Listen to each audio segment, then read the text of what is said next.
Hi, everyone. Welcome to the Society for People Analytics panel on external consulting. My name is Chopia. The end of my name is silent. I will be your host slash moderator for our panel today. A little bit about me. I currently work as an in-house consultant at Navy Federal, overseeing assessment and succession. I work as an external consultant on the side, and I have a 9-month or 8-month-old baby girl. I live in Washington, D.C. I previously have worked as an external consultant at a larger consulting firm. So I know that it takes a special know-how to navigate consulting on a day-to-day basis. So I'm excited to present to you our wonderful group of panelists here who will share about their day-to-day and their life as an external consultant. So let's start off by having our panelists introduce themselves. I will kick you off with a question. Can you briefly share your journey into people analytics and what initially sparked your interest in the field? And we'll start off with you, Dr. V. Hi, everyone. So, my interest in people analytics was before I even knew what people analytics was, but it was back in grad school when I was getting my PhD in industrial organizational psychology.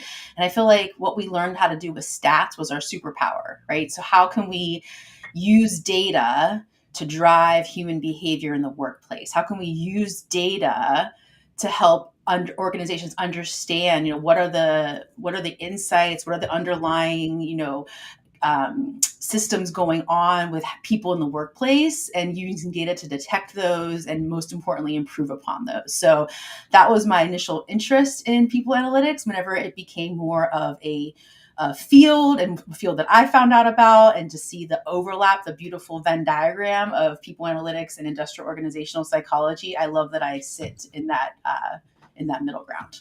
All right. And what about you, Jean? I am going to share a slide, so hang on Oh, a yes, we moment. love a slide. I do. Let's see. Window and nope. And this is weird. Why is it not showing? Give me one moment. Oh, yes. And while we have you pull up that slide, we'll go ahead and have Joseph answer and Yeah. share a little bit about your journey into people analytics and what sparked your interest in the field. Yeah, of course. So actually, I got into people analytics. How I like to say by mistake. My background is in analytics, so I have a math and statistics background, and worked in different domains, from sports analytics to product retail analytics.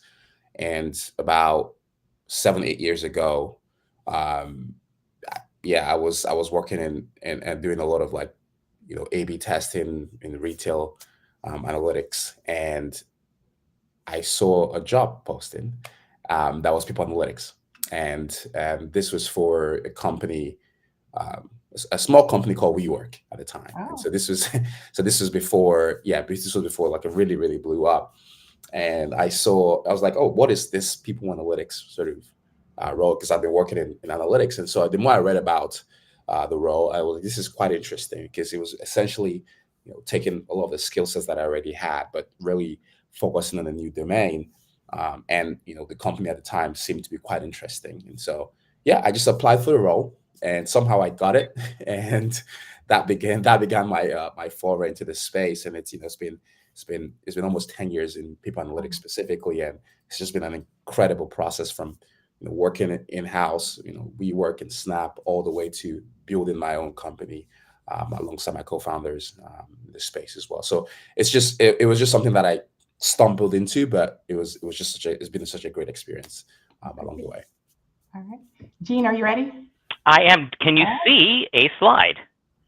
Yes, sir. All right. So let me move to hopefully the next slide, which actually has the content.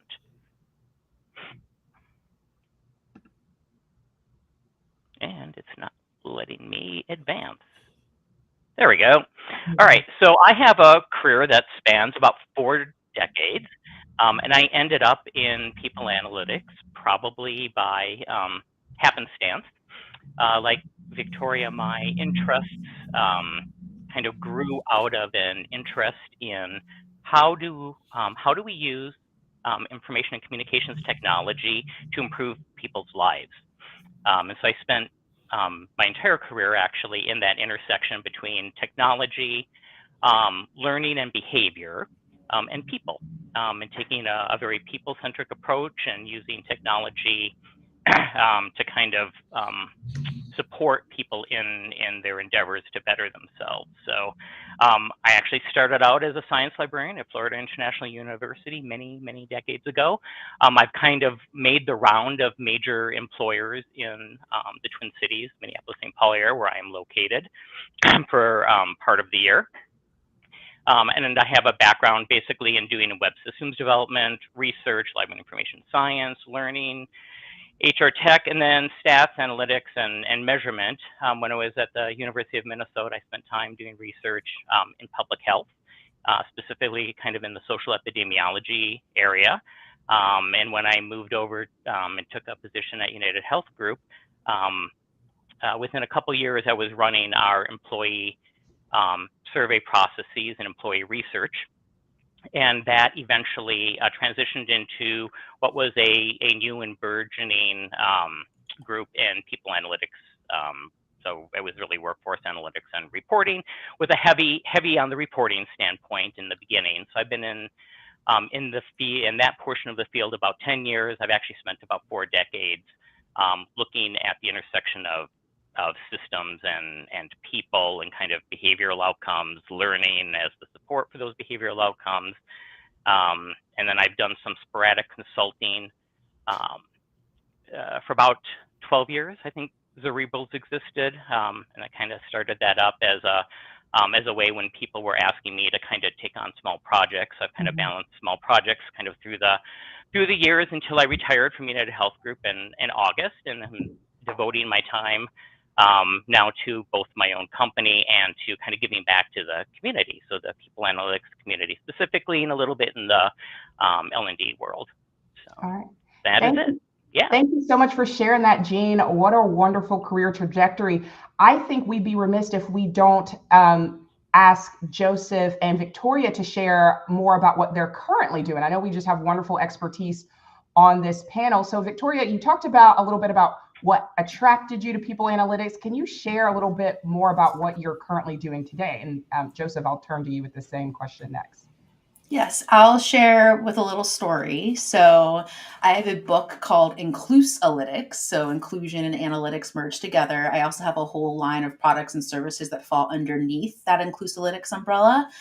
And I remember whenever I first posted the name of the book when we were still writing it to LinkedIn a few years ago, I was just overwhelmed by the number of people analytics folks that were chiming in on the comments. I can't wait to read this. I'm so excited. I started freaking out because I was like, this book isn't for the people analytics people. It's for the DEI people. It's to tell the DEI people they need to work with the people analytics people in the organizations to take a more data-driven approach to DEI. And once the book was completed, and I did have some people analytics people read the book, the feedback I got was, thank you for putting something out there to help me understand DEI better as a people analytics person, and help me be a better partner to my DEI and HR folk in the organization. So I share that story because that's largely what I do. Is I serve as that broker between HR and DEI and the people analytics folks, or the HRIS folks, or just the data analysts that they have on site, to help them figure out how can we work better together. So what are the great questions the DEI folks should be asking? How can the people analytics folk pull the data in a way that makes sense and is useful and insightful for the DEI people? I'm getting more into dashboarding, which is really exciting. And dashboarding, it's a very custom process if you want to do it right, because you can't just hand over an organization a dashboard and expect it to work all the ways it needs it to work, right? You need to figure out what systems do they already have in place, what metrics matter the most when it comes to DEI in this organization, and build a dashboard around that to have as much real-time data as possible to make well-informed, data-driven decisions around DEI. So that's what I'm all about. I had my company, Mattingly Solutions, for over 5 years now, which is really exciting. I was never expecting on being a business owner. That was never one of my plans, but I found a really good niche in the space with this overlap of IO and DEI, and then driving our solutions with the people analytics. So whether it's custom measurement, whether it's the dashboards, we have a measurement tool to look at cultural DEI, but a lot of analytics falls under that. Did I answer that question properly? I don't know if I answered it right. You did. This question is Okay. all about helping us understand you and what you're doing. Joseph, if you don't mind also sharing. Yeah, no, for sure. So yeah, I'm also a business owner. I'll say. So I am the co-founder and CEO of a company, of a startup called Equitable, and we are focused on really helping organizations make decisions using data. Right. I think at least the way I view people analytics is the fact that it should be used to help companies make decisions, right? It should spur on action, and if it's not really spurring on action, then I don't think it's people analytics. And so Mhm. what we've done is we've created a platform to enable companies to collect the data from the different data sources, like from the HRIS, from the LMS, from their TA platforms, all that into one data layer, and we deliver analytics to organizations. And so my daily, like really daily things that I do daily is really just being able to just sit with potential customers, understanding what their needs are, and aligning the product to help them get to that, to the insights that they need. And so that's what we do. And yeah, it's such a great community to be a part of. And you can see like daily, like the things that we do impact these companies, impact their lives on a daily basis. So it's pretty exciting. All right. And thank you for sharing a little bit of a teaser of what a day in your life looks like. Jean, I'll throw this next question at you. If you don't mind sharing, what does a typical day in your life as an external people analytics consultant look like? And how do you Ah, prioritize tasks? so I will say 50% is spent in marketing and pre-sales. Yeah, I know, and everyone kind of nods their head, right? And then the other 50% is probably spent on either supporting the projects that I'm working on, or developing content, reading. This kind of goes into, I remember there's a question about how do you stay up to date. I spend a lot of time reading what other people say. So like folks on this call, and just kind of generally within the LinkedIn and PSYOP and SHRM and ATD, Association for Talent Development communities, kind of what's going on in the world.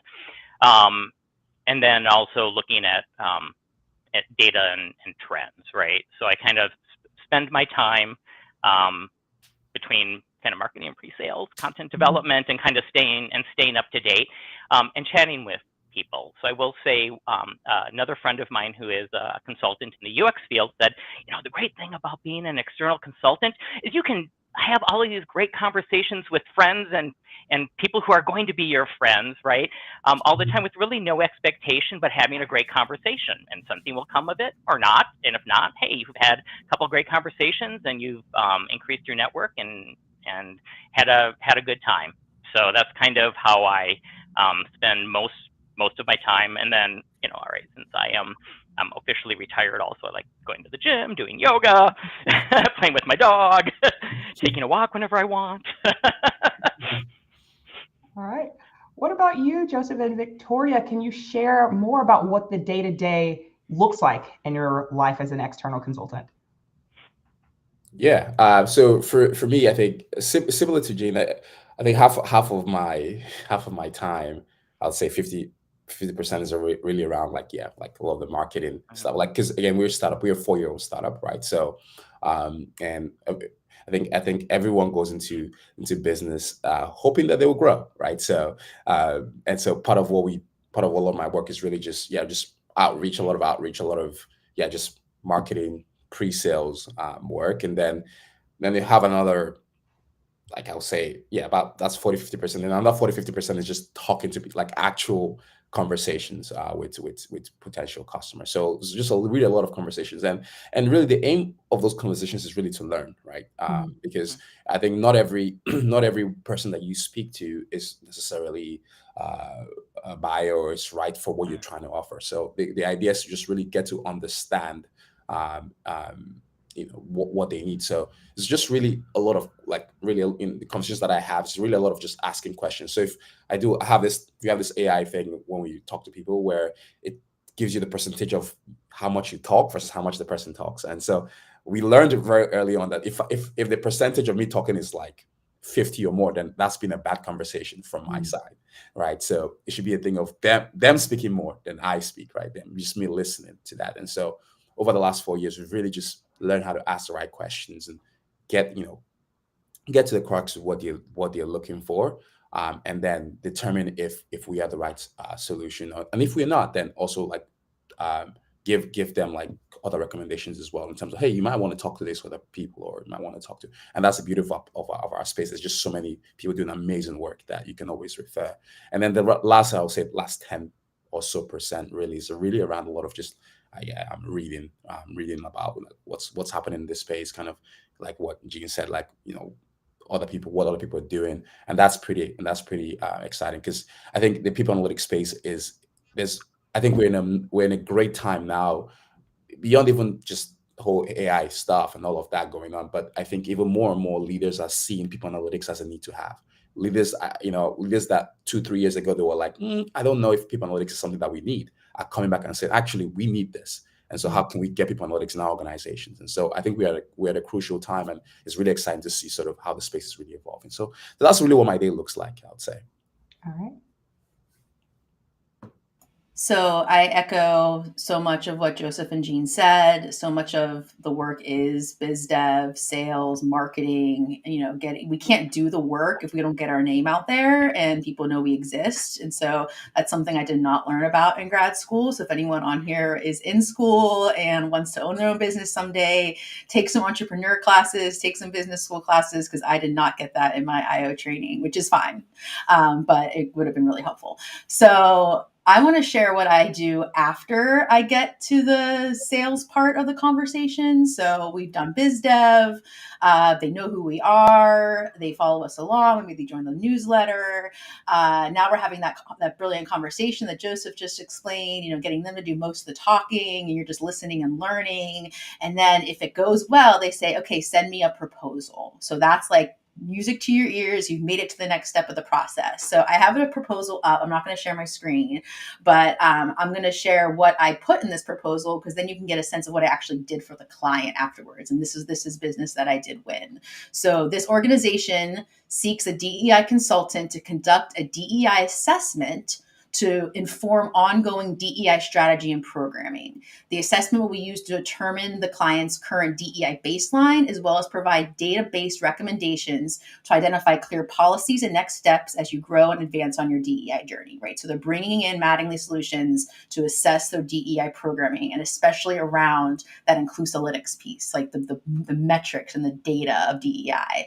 And then I always include questions, and these are the questions that came directly from them in the conversation. So we're going to answer the following questions through this work. What efforts will make the biggest impact on DEI outcomes? What's your baseline assessment at this time? What analytics should you be using to assess DEI impact? And how can we better engage senior leaders, which isn't related to people analytics, but it was what this company was wanting. So I threw that in there too. And so what I offered them and what I delivered was an inclusalytics consulting package. So it was a multi-phase process that results in the clarity and guidance you need when it comes to assessing the effectiveness of DEI interventions. So we did an audit. So we looked at all of their organizational people, processes, and power structures to detect where there might be sources of inequity. So that's not as much people analytics oriented, but it is a lot of qualitative data and a lot of 0 and 1s, right? Do you have this policy in place? Do you not? And so it still is data, right? And then the really interesting part that I think would be cool for those listening in on the call was the analytics review. So we partnered with their analytics stakeholders to learn what, can you hear me okay? Yeah. Okay, great. We partnered with their people analytics stakeholders to learn what variables were being collected and how those data can then be used to assess DEI impacts moving forward. So it involved a kickoff workshop with those key stakeholders. So a lot of people from their HRIS team, the DEI team, and their HR team. We also had a senior leader on there too, to make sure we had that executive sponsorship to make sure the project was going to go smoothly if any barriers came up. I submitted this list. I said, here's my dream list. Here's my wish list of all the variables. And then what I'm going to do is look through all of them and help you determine which variables you should focus on and isolate moving forward when it comes to assessing DEI effectiveness. So I'm just going to list this for you, because we have a bunch of people analytics nerds. I wouldn't typically do this, but here's what I requested. I requested HRIS variables. So demographics, job role, leadership level, tenure, average salary. I requested HR analytics trends data. data. So promotion rates, cost to hire, turnover rate, attendance. I requested engagement survey data, the items themselves, and year-over-year trends.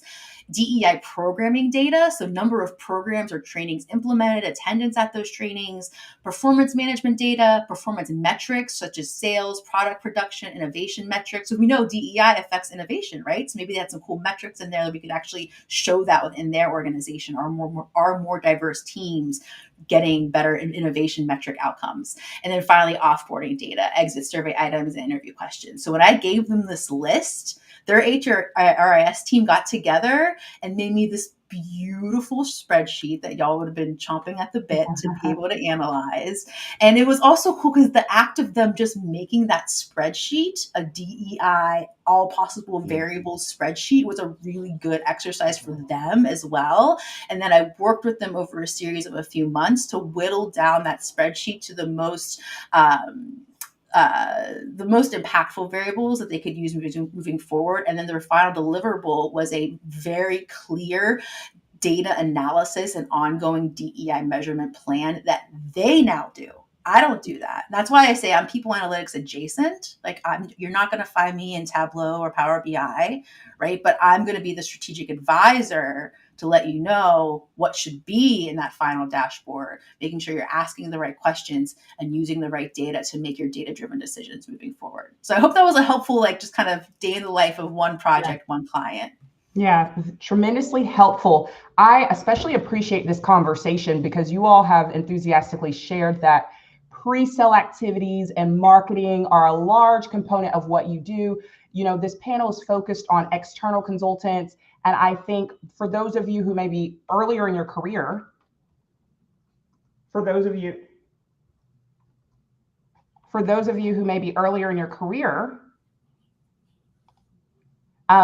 you may have joined into consulting, excited to share your expertise, but you're probably now learning that to grow in your career as external consulting, there is a large marketing and sales component, especially if you want to be a partner. There is, in order to solve the problem, you have to support people in understanding what the problem is and guiding them to lean on you to help them craft the solution. So I want to take us a step back and have you all share, how do you go about finding those people that you talk to? You alluded to, we speak to people to learn about what's going on in the industry, to learn about what their problems are. Where are you going to build those relationships, and how are you building those relationships? I want to just open the floor for anyone to answer that question. I feel like conferences are huge. I've been going to the Society of IO Psychology conference for the last 12 years.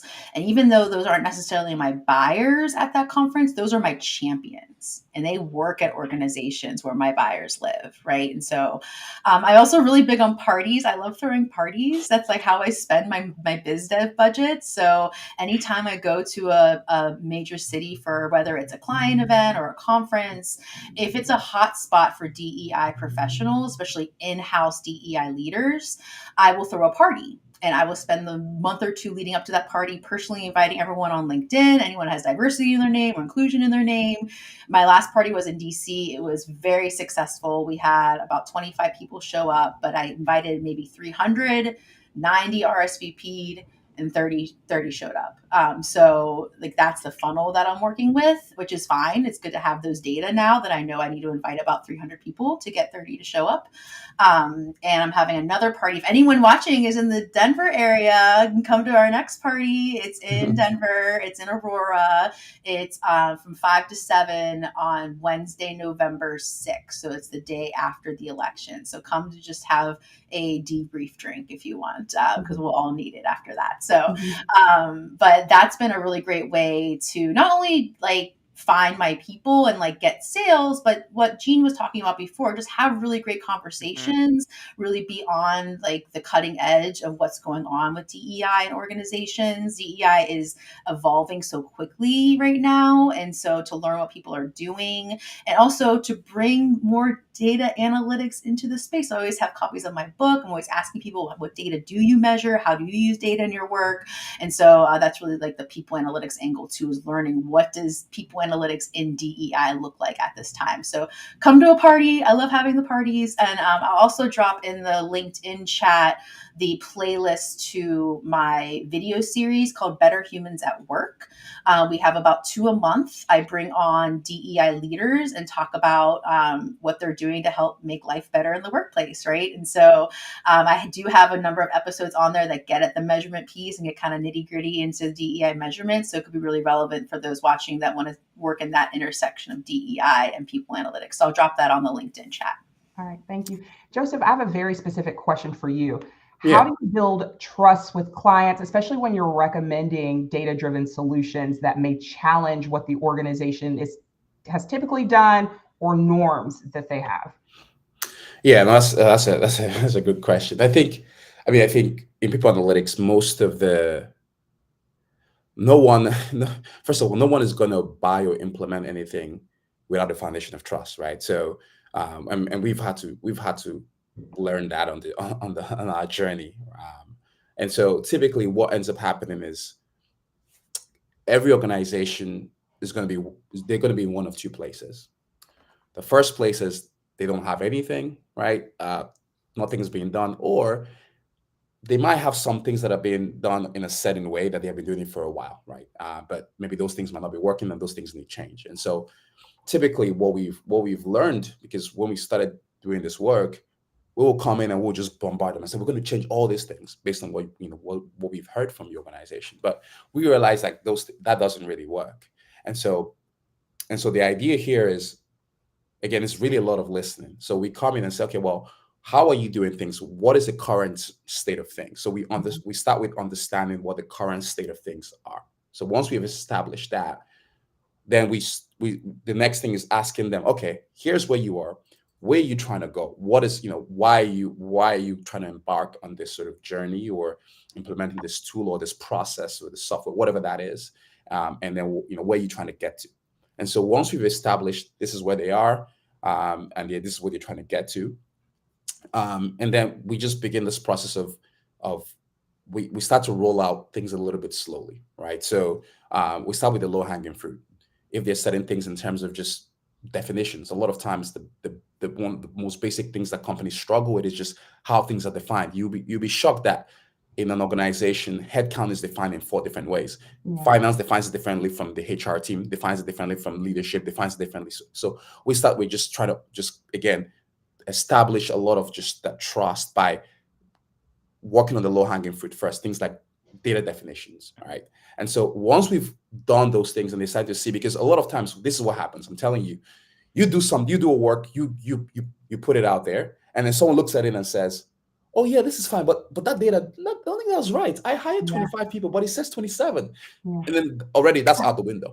Yeah. So already the work you've done, this beautiful work you've done is just out the window. So we start with, okay, well, how do we define this? So once we have that clear definitions, all right. So if we do a work, we have data dictionaries to help support those things. And so slowly we build that, we roll it out to a smaller group. If it's the people analytics team, if it's the HR team, we start with that first. And then we kind of test it with certain people in the organization, certain leaders that are a little bit more data forward, and we slowly roll it out to them. And over time, we go from there. So we found that that's been a more effective way to go from 0 to 1, right? As opposed to just coming in and saying, you have all these problems, we are solving it today. That never works, right? I think it's that sort of slow approach and methodical that I've found that helps build trust. But the biggest thing is that data definitions and kind of how things are defined. And once you get that right as a foundation, and that's clear to everyone, there's that visibility, then you can build on top of that in terms of building that trust. So that's what I'll say. All right, good. And Jean, we'd love to hear from you about how you build trust with clients. Hopefully one's reputation precedes oneself, right? But it is actually usually speaking their language and actually listening to them and understanding their problem. Data fundamentals, right? I mean, so I've spent, kind of decades in the systems world. Garbage in, garbage out has been true for decades, right? So actually having the conversation about goals, what they want to do, bringing kind of background and experience, understanding that, and then offering a few concrete ideas, right? And around whatever their problem is and their different approaches for solving it. I think and I don't know if you got one of our questions is like, what do you do when someone doesn't believe you or is not right? You know what? It's their business. They're the decision maker. They're in charge. All of us are advisors, right, and experts. But at the end of the day, they can choose, even if they trust what you're saying, they can choose still not to believe it or do their own thing. I actually won't work with certain groups which twisted kind of outputs and said something that wasn't true. Or actually, I shouldn't say that. It was true, sort of, right? But it was a misaligned intent. And so those ethics, right? I'm kind of in a position where, I don't need to work with those kinds of folks, and I won't. So, because they are not, they're looking out for themselves, right? And not for others. They trusted what I said. They just didn't want to go with it, right? So, because it was too uncomfortable for them, no matter how well you kind of repackage. And we're in the business where there are very few absolutes, right? It's data, it's stats, whatever. I can tell you, yep, 1%, 99% certain on this, or 95% certain, or almost 100% certain. But when you look at kind of what we do, it's populations. What is true for a population is not necessarily true for an individual within that population, right? That's true in education, that's true in medicine, epidemiology, like psychology, like all of these fields, right? And that's a hard concept, I think, for business leaders to get around, right? And it's true of customers, right? So I spend time helping people understand the connections between their employee population and their customer bases. And your customers are the same way, right? What's true for the broad scope of your customers is not necessarily true for an individual within that customer group. So I think, you build trust by speaking their language, listening and understanding what their actual problem is, coming out with a real potential avenues of solutions, right? Because it's usually not just one. It's usually kind of like, hey, here are your couple of options, right? What do you think? So that's how I do it. That and having some publications behind your name. Victoria has a book. That's actually a great, as I will say, from a marketing standpoint. And I've been kind of thinking, I should probably write a book. Like some of my friends who are consultants in other fields, they get a lot of mileage out of their book or books, right? So, so that is that is something that's actually really a great tool. So, Well, Gene and Joseph, y'all both touched on something that just made me reminisce on Sunday night scaries I would have as my time as an external people analytics consultant. And that has to do with when you've analyzed your data, you've been thorough in your research, you understand the organization, you craft up wonderful recommendations aligned with the organization's culture, you present it to the leadership team, and you receive pushback. So I want to open up the floor for you all to share any examples or stories that you may have about a time you've received pushback on a recommendation and how you navigated that. Yeah, I have a good one. So this was years ago. This was during working when I was before I started to be equitable. We had an analysis that had to be done around equity, right? So this is pay actual, like you have the base pay, but you also have the equity, and so there was a whole in the organization there was this thing going around where, we're giving away too much equity. And so, all right, well, people start to see it as true, or maybe we shouldn't give it. It's like, well, let's do the analysis, right? Let's see if we are giving away too much equity and where this is going to. Dr. Victoria and Jean is smiling right now because they probably know where this is going to go. Chopia, you're also smiling because you probably know where this is going to go. So we did the analysis. And shocking, right?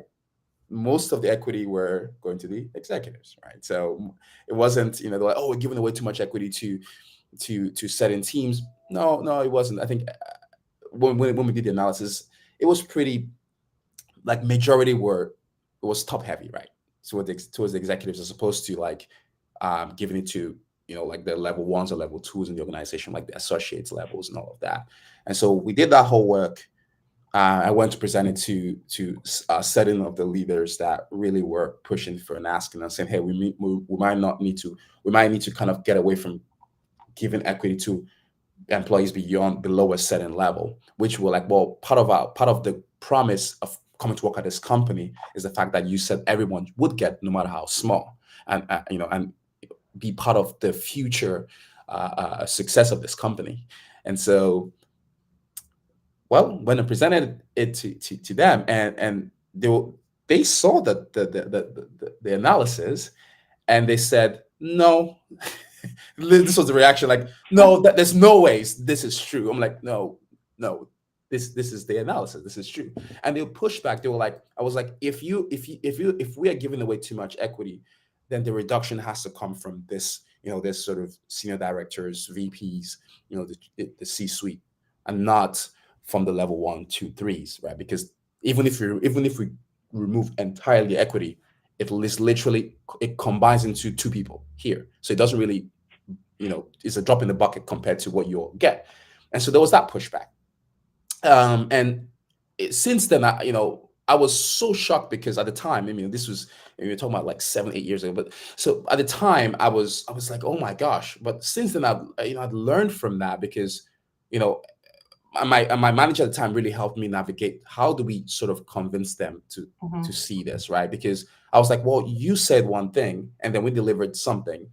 All right. You said, oh, everyone needs to get equity. We delivered and said, hey, yes, like executives are getting most of this, and you said everyone should get equity, but you still say no, we should still take away the equity from the rest of the organization, right? And so I was like, that didn't make any sense. And so I think in a case like that, what we did was we convinced them to eventually just keep the equity as is.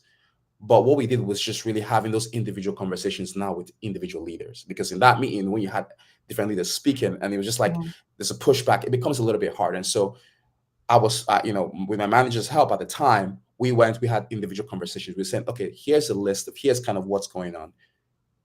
How what can we do if we need to kind of readjust the bands, bringing in the compensation team, having like all of those cross-functional conversations. Let's bring in the compensation team.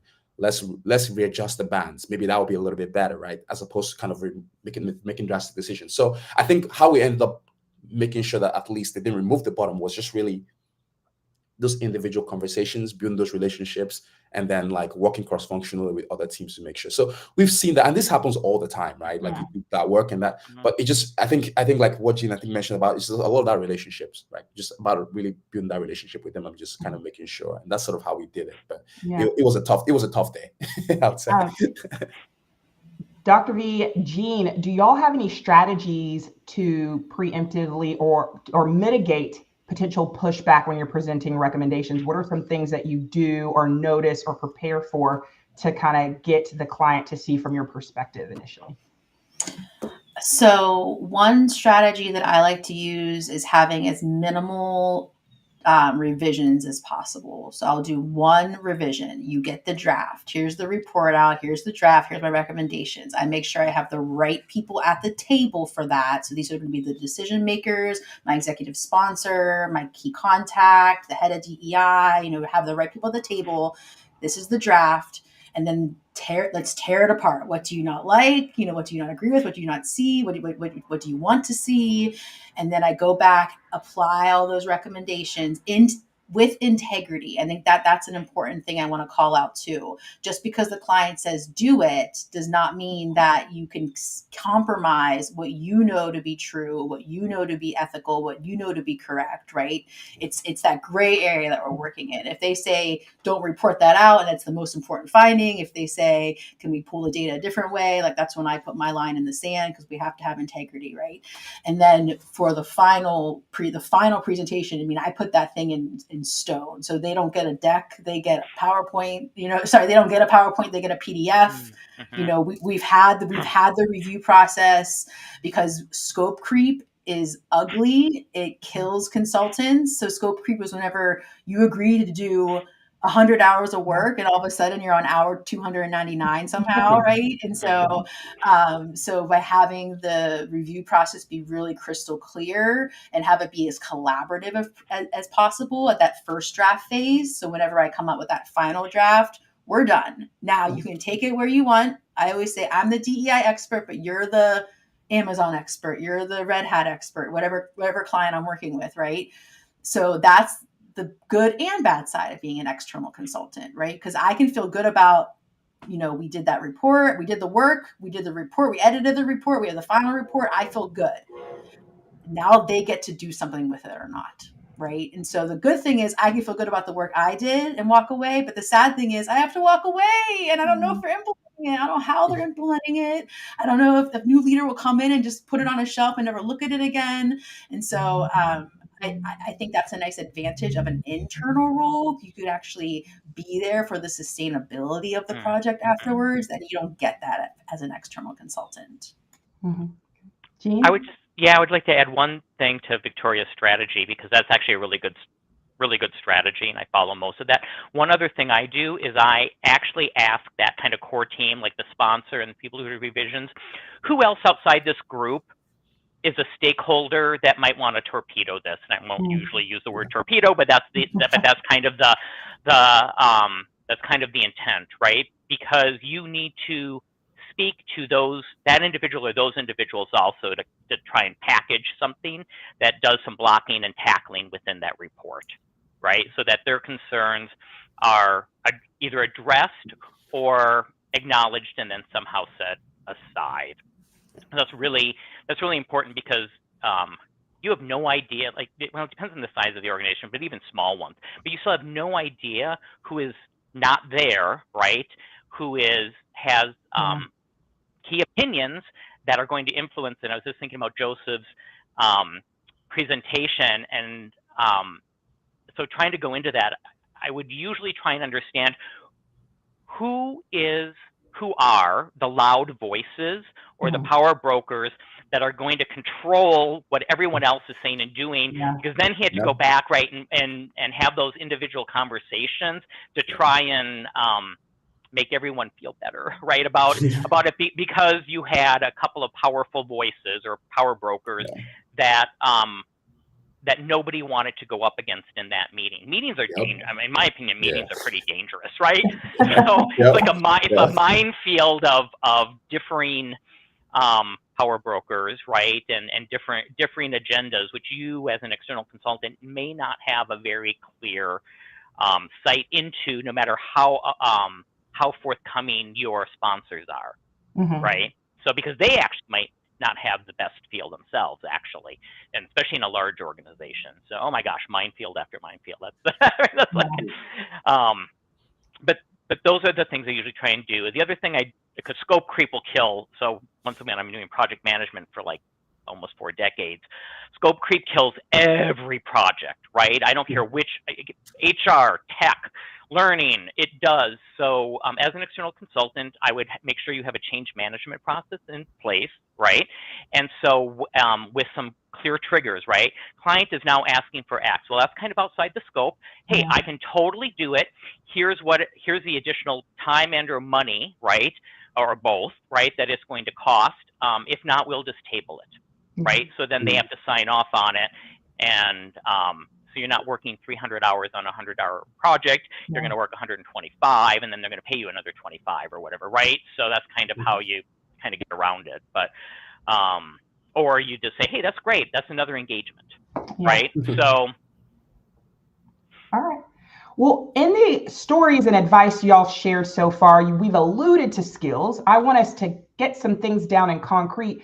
Would you all mind sharing what skills have been most critical to your success and how you developed or continue to develop those skills? The people skills. I feel like we focus so much on the analytics part, which is our superpower, right? But you need the people skills to get the work done. I think all of our examples all involve other people. There's very little, sit down and heads down and not getting, that collaboration, getting that buy-in, keeping people getting the right amount of communication. So I've made a mistake where I didn't communicate enough to a client, and then I went too far down a track without them, right? So how do you strike that balance of communicating enough without getting into the scope creep? But your human skills, emotional intelligence, cultural competence, diverse teams outperform less diverse teams, but only if we have the skills necessary to operate with diverse perspectives in the room, right? And so don't downplay the importance of being a good people skills person, because that's going to serve you immensely, even more so, I think, than the technical aspect, which we also need, of course. Yeah, I think to add to that too, I think when I started on my career, I was hardcore, like technical, right? Wrote code, all of those things. Because as everyone calls out their hard skills, but that's actually not. It's actually flipped. Especially with these days too, like you have a lot of the foundations to do analysis without writing a line of code. Right? There's so many software right now to do that. Yeah. So things like translation skills becomes more crucial. Like, can you see a piece of analysis and then translate it into business speak, right? Can you look at, because the executives don't care about your P squared, P value. They don't care about none of that stuff, right? Like, throw that out the window. So how can you take a piece of analysis and translate it, and then really have that really humility to say, okay, well, this doesn't really matter for what the organization needs, but these are the things that really, really are crucial. Forget about the cool thing that you did. I think that's really important, right? But also really, I think a lot of being able to build a relationship and communicate, like a lot of communication skills is really important, because I've seen so many amazing analysis done, and it just ends at someone's inbox, and that's it. Thank you so much. But are you able to, first of all, understand, like really listen and understand what the people need, that your client needs, build the analysis that fits that. A lot of times the analysis could be very, very simple. It could be something you could do in Excel. You don't need something that's fancy, right? Sometimes the Excel analysis could be the things that actually go a lot further, right? So be able to listen, understand, communicate, and then really build those relationships to kind of get things done. So I think that if you can build those relationships, you can go a lot further in the work that you do, as opposed to just like, oh, I'm coding in some dark room somewhere, right? I think that's what I would say in terms of skills that you need to get things done. Yeah. I would add, I have found for me personally, having really great project management skills and change management skills have gone a long way. So a lot of that really is around people also, right? Yes, there are some hard things around, project management, understanding scope and work breakdown and kind of how things flow and dependencies. But a lot of it is really just dealing with people, right, and their expectations and kind of workflows. The other thing is change management, because honestly, change is hard, and people almost completely underestimate even the impact of small changes on an organization or on people, and how much resistance, right, there actually is, even to the smallest, tiniest change, without having really clear change management, communication, bringing people along for the ride. So, I spent so much time on change management, and I'm not even a change management professional, but oh my gosh, that's like critical. Yeah, change is everywhere. Okay, we have about 5 more minutes and 2 more questions before we go to Q&A. So I want to first ask, what are some major trends you're seeing in people analytics? What things are getting you excited? Where do you think we're headed in the next future? I want to open the floor up for any of you all to share. Okay, so I'll start. I mean, I'm not even going to talk about the obvious, like kind of like chatbots with AI. Forget about that, right? Everyone's about AI. But I think there's more. There are more things that get me more excited in the space of people analytics, which is yes, it has to do with AI, but it's more around basically AI being used to make manual processes better. Not in terms of answering questions, no, but in terms of, like, I don't want to use the word agentic, because that's kind of what people are using, but it's really like, okay, well, you're trying to you have an API connection, you're trying to join this data set to this other data set to kind of do some analysis, and then pull some other data set from another from another system to kind of create a whole, a new data. Like these are like sort of processes that you have to write code for, right? Right now to do. Now we're getting to a place where you can create this sort of process automation, so to speak, in a better way, because there's always been RPA, right? Robotic process automation. It's always been there, but now like there's a way to even do it even more in a more robust way and in a more automated, more intelligent way. And so I'm excited to see sort of what AI brings to like the back end of people analytics, right? A lot of that API work, a lot of that like just like like data and like data grunge and data cleaning work, right? Because right now with with everyone's thinking about like, yes, AI, but at the end of the day, if you don't have the right foundations for your data, that's still going to be like Gene said, garbage in, garbage out. It's going to be that for 40 years, right? So you're not going to, nothing's going to happen there. So, but what AI can really bring to this work, this foundational work, I'm really, really excited, because over the last 4 years for us, for example, we've built so much like by writing code. But imagine what AI could do for that work in terms of like the API connections, the database kind of work on the back end. So I'm really excited about that. That's one of the trends I'm seeing. And then the other thing I would say is like, I'm excited for this sort of new, we already seen that, but this sort of new world of like really like data translators, right? Like, there was this push like years ago where, to work in data analytics specifically in terms of like as a data scientist, data analyst, you need to know how to write code in a certain way. But with a lot of the things that are being built right now, it will be more, I think the skill will be more towards, okay, well, can you translate what's being done? And so I'm excited to see sort of like kind of this new world of like data translators, as opposed to just sitting and building, but actually like impacting the business as well. So those are things I'm seeing. I'm very excited about it, and let's see how it goes. Right. So, All right. Anyone else? I'm excited to see this community be built. I think SPA has like 5,000 members at least now, which is incredible. I've been looking for a new home as a DEI practitioner, and where I could be building community and meeting like-minded people and sharing and learning and growing together. And so I think SPA is really leading the way when it comes to community building. And I know there's a lot of local meetups as well. I can't encourage you enough to attend those. I went to the one in Pittsburgh a few weeks ago. It inspired me to help start a local IO group here in Pittsburgh now too, and get that Venn diagram even more messy, which I love. And so just seeing like people analytics it's a thing, it's a career, it's a space, and now it's a community too. And I'm really excited about that. So I want to just put a plug in, Minnesota People Analytics Meetup this Thursday. So, so any of you in the Twin Cities area, please attend. It's at the local in St. Louis Park. And then I wanted to, so Joseph really covered a lot of the kind of the tech stuff as a trend. I wanted to talk a little bit about what I'm seeing as trends for business impact, and that is really connecting the people data with things going on in finance, with customers, with kind of business outcomes, whether it's productivity or quality or those kinds of things. So I think that's another really big trend that I've been seeing the last couple of years, maybe last 3 to 5, but it really seems to be picking up steam as the people analytics community matures, and we are starting to solve some of the garbage in, garbage out problem with data on the people side. Though I will say the financial systems are just bad. Usually you can be surprised, right? So, all right. Well, in about 1 or 2 minutes, I would love to hear from y'all. If you have one advice you could share with aspiring people analytics consultants, what would it be? Do it. I mean, first, you see people talking about, hey, what skills do you need? There's not one path to it. I think there's so many different paths. I was not a people. I was not no HR background. I just came from direct analytics. There are people come from IO.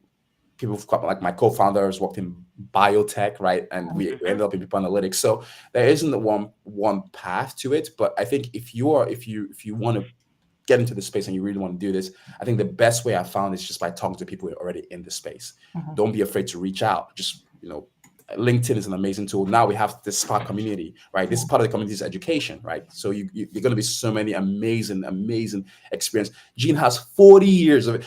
plus of experience. Reach out, like Dr. Victoria, like these are amazing people in this space. So I'll just say, just send a nice note, be thoughtful, send a nice note and just ask, for, even if they can't give 15 minutes, but even just a question or two and get into, just talk to people. I think from talking to people, I think you can learn so much in terms of, ways that you can get in. So that's what I would say. Just do it, reach out to people, have those conversations, and just do it, I would say. I just say, I echo all that. Yeah. Yeah. And then find your jam, right? I mean, what is it that you are really jazzed about? So either like within the field or what you want to do, and then that's your focus, right? I mean, we have Victoria focusing on DEI. That's great and wonderful. I'll help people with that, but that actually isn't my jam. So I'd refer people to her. So. All right. Well, I will open up the floor for questions. So if you have any questions, feel free to throw them in the chat. I do want to answer some of the questions that I'm seeing currently. I do believe this meeting is being recorded. You can find details about the recording on the Society for People Analytics website or LinkedIn page. In regards to chapters in Boston or happenings in Boston, I do believe on the Society for People Analytics LinkedIn page, there's a nice little chart with upcoming meetups. If you don't see one in your area, I think it would be wonderful for you to reach out to the SPA team to talk about hosting an event. And you've heard Jean and Dr. V share about things happening in their areas. We do have a question about if People Analytics requires coding or other IO psych skills relevant. I don't know if anybody wants to take that question. I'll say it doesn't require. It doesn't require coding. It does not require coding. It doesn't. I agree. It does not. It does not. Like there's so many different paths. Yes, there's the data engineers and data scientists that can, but there's visualization. There's the whole thing about with DEI. There's like survey analysis. There's the translators. There's so many. There's a project management in people analytics roles, right? Like there's so many roles like that. So you don't have to code to get into the space. And yeah, happy to talk more about that if people have questions. But no, you don't. All right. Are there any analytics software systems organizations prefer, or are they comfortable with using whatever you use?